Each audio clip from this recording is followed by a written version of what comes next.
Live, this is News Channel 8 at 7 on your side.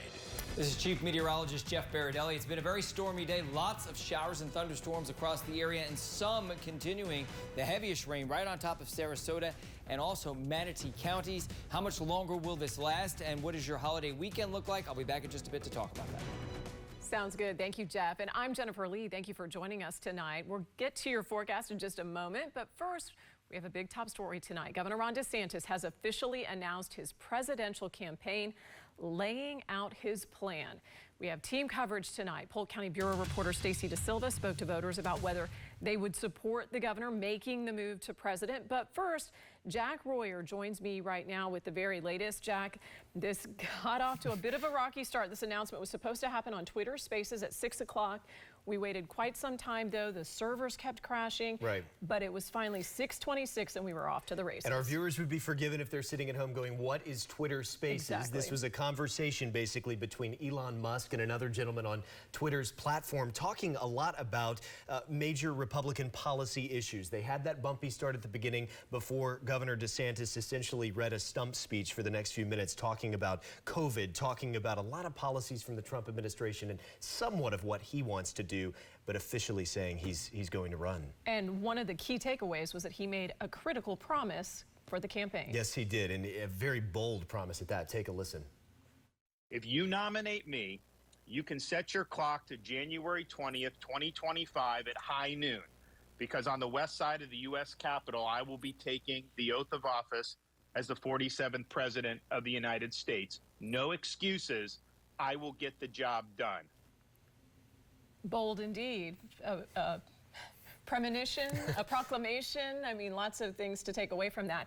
I did find it interesting. He did not mention Donald Trump by name. No. He hinted at him. He talked about the tired dogma of the past.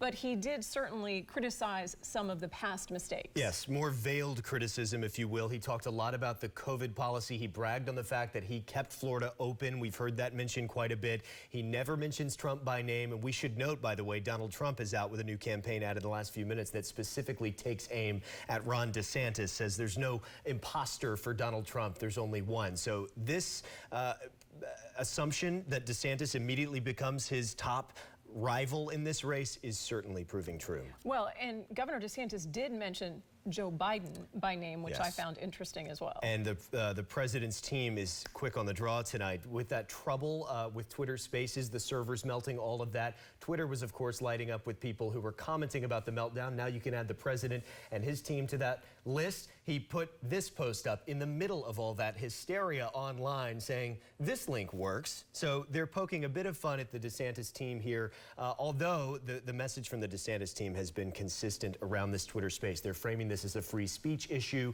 mentioning once again that Elon Musk took the opportunity when he had it to buy Twitter. They and many Republicans see that as a good thing for free speech and a bad thing for tech censorship, as they would say. You're going to continue to kind of break it all down. You're going to listen to it in its entirety. And there's a lot to get through. It was still going when you came down here to report for us. So we look forward to your report tonight at 11. See you then. Thank you, Jack. Well, it's been more than a year of speculation, and now the governor's presidential campaign launch sets up a battle between him and that other Floridian, former President Donald Trump. Polk County Bureau reporter Stacy DeSilva asked voters, what do they think? They call it faith because in the face of darkness, you can see that brighter future. As Governor Ron DeSantis gears up for a fight to the GOP presidential nomination, some Republicans in Polk County are rooting for him. I love it. I love what he's been doing for Florida. I think he's a great guy. Others wonder about former President Donald Trump's ability to win. So many people don't like him.